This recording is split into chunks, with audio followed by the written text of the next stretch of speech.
Olá, colegas! Vamos mergulhar na análise deste guia visual fresquinho. Hoje o nosso foco é destrinchar os pormenores do algoritmo de tratamento anti-hipertensivo, especificamente na ausência de comorbidades. Para nós que fazemos parte do corpo clínico e lidamos com isso diariamente, ter esse passo a passo na ponta da língua não é só um detalhe acadêmico, não. É literalmente a nossa principal linha de defesa na prevenção de desfechos cardiovasculares graves. E de onde tiramos toda essa fundamentação? Direto do padrão ouro mais atualizado que temos, a Portaria 49 do Ministério da Saúde, publicada no dia 23 de julho de 2025. Nós vamos basear a análise de hoje todinha na aula 25 desse documento. É essa diretriz que garante para nossa rede de saúde uma conduta totalmente padronizada, unificada e, o mais importante, amparada no que há de mais sólido na ciência hoje. O nosso percurso por esse protocolo segue 5 etapas bem lógicas. Começamos pelas diretrizes iniciais de triagem, passamos pelas indicações para monoterapia, depois o uso de combinação dupla, o avanço para a combinação tripla e, por fim, o manejo com quarto fármaco. Começando então pela etapa 1, diretrizes iniciais de triagem e os critérios de inclusão e exclusão. Olhando o panorama geral do fluxograma, dá para notar como a cascata de decisão clínica é perfeitamente amarrada. O ponto de partida é básico e inegociável. Aplica-se estritamente a adultos maiores de 18 anos com um diagnóstico já confirmado de hipertensão arterial sistêmica. Daí pra frente a gente entra num sistema de retroalimentação contínua, é como um jogo de avançar casa, sabe? Onde o próximo passo depende totalmente do sucesso ou da falha na intervenção anterior. Mas olha só um detalhe fundamental. Antes de sair prescrevendo o primeiro medicamento da via padrão, o protocolo coloca um filtro rigoroso.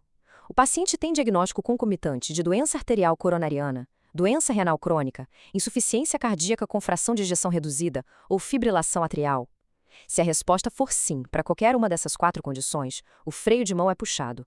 É preciso fazer um desvio imediato para algoritmos especializados, porque a fisiopatologia aí exige um cuidado completamente diferente. A gente só avança nessa nossa via padrão quando o quadro estiver limpo dessas 4 comorbidades.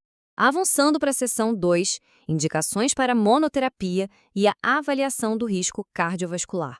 É aqui que o caminho se divide em 2, e de formas bem opostas. A via da monoterapia, veja bem, é tratada como uma verdadeira exceção.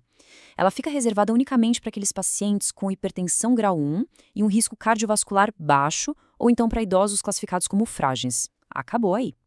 Para a imensa maioria dos outros perfis adultos, a regra é clara. Iniciar logo de cara com a combinação dupla.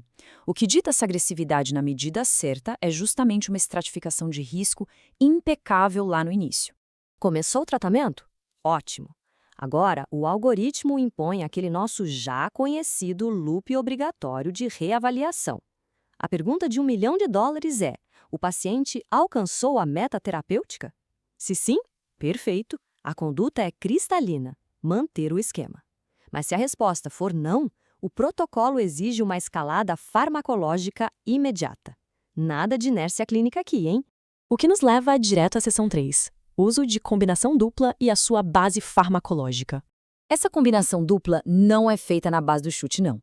A diretriz detalha isso com uma exatidão cirúrgica. É obrigatório associar um inibidor do sistema renina-angiotensina, que pode ser um IECA ou um BRA, somado a um bloqueador de canal de cálcio ou a um diurético. Essa parceria entre as classes não é à toa, é uma sinergia que busca cercar a pressão arterial, atacando diferentes eixos fisiopatológicos ao mesmo tempo. Combinação dupla instituída, nós voltamos ao ponto de checagem. A meta terapêutica foi alcançada? Se a pressão continua fora de controle, mesmo com 2 fármacos trabalhando em equipe, o sinal vermelho acende. É o aviso claro de que a terapia ainda está insuficiente e a escalada precisa continuar. Chegamos então à seção 4, avanço para a combinação tripla e intensificação do tratamento. A estrutura da combinação tripla é basicamente juntar todas as peças fortes da fase anterior de uma vez só, de forma bem mais agressiva. Agora, nós temos o bloqueio do sistema renina-angiotensina com IECA ou BRA, mais o bloqueador de canal de cálcio e, obrigatoriamente, o acréscimo do diurético. Todas as opções de primeira linha são exauridas aqui. Estamos usando 3 pilares pesados para tentar derrubar essa resistência vascular de qualquer jeito. E adivinha só? Hora de reavaliar de novo. Atingir essa fase usando 3 classes diferentes otimizadas e ainda assim receber um não para a meta terapêutica? Bom, aí o cenário fica bem mais complexo. Essa falha nos joga direto de cara com um perfil clássico, que exige muita atenção: a hipertensão resistente. E é assim que caímos na seção 5, manejo com quarto fármaco voltado para hipertensão resistente. Para esse nível de refratariedade, a diretriz é categórica e não deixa espaço para invenções. A adição desse quarto remédio segue uma fila de 4 opções bem precisas. Primeiro, tenta-se a espironolactona. Não deu? Segundo, um alfa-bloqueador. Terceiro, entra o beta-bloqueador. E em quarto lugar, a hidralazina como vasodilatador direto. A escolha final, claro, vai depender da tolerância do paciente, mas o cardápio de opções é limitadíssimo a essas 4 vias.